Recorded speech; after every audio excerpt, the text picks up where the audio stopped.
Matapos sa mahigit 2 dekada, nahuli ang isang tricycle driver sa Navotas na kabilang sa 4 na sangkot umano sa pananaksak at pagpatay sa isang nakainuman.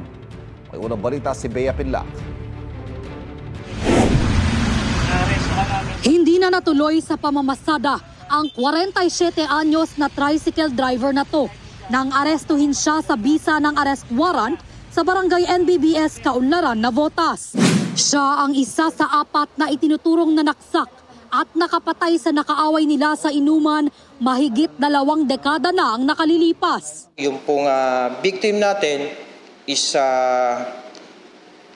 parang siga doon sa lugar na kapag nalalasing siya, kinokorsinada niya yung mga taong nakakasalubong niya. Kaya siguro po ay yung nagkaroon ng pagtitipon at nagkaroon ng inuman, nagkaroon na po ng pagtatalo hanggang sa dumating na po sa uwi ng pagsasak po sa sa victim pa natin. Sa 4 na akusado, siya pa lang ang nasa kamay na ng pulisya matapos daw magtago ng mahigit 23 taon. Nagpalipat-lipat po siya sa ibang lugar. Akala niya hindi na po tuloy yung pagsampa ng kaso laban sa kanya. Yung isa po patay na, pero yung dalawa po is tinutugis pa rin po natin sa kasalukuyan. Hindi na raw halos maalala ng lalaki ang nangyari. Pero kwento niya, sumabay lang siya na tumakbo palayo noon, dala ng takot matapos ang pananaksak. Pagtakbuhan na po, ma'am, di namin alam na kung anong nangyari. Yun na pala yun. Nagulat na lang po ako. Giit niya, wala siyang kinalaman sa krimen. Panatag naman po yung sarili ko, ma'am, kasi hindi ko naman po ginawa. Ang gawa nga lang, sumama ako sa takbuhan, nasa sobrang takot. Nahaharap sa kasong murder ang akusado.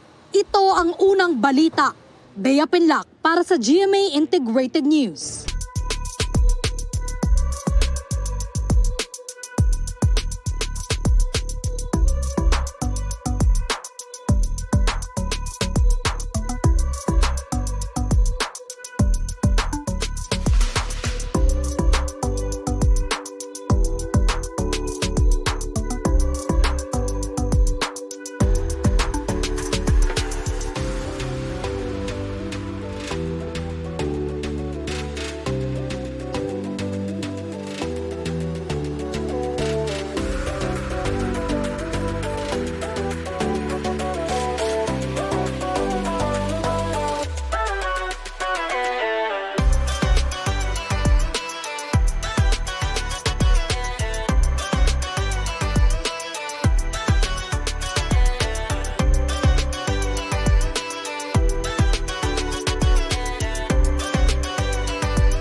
Kapuso, para laging una ka sa mga balita, bisitahin at mag-subscribe sa GMA Integrated News sa YouTube. Sa mga kapuso abroad, samahan nyo kami sa GMA Pinoy TV at sa www.gmanews.tv.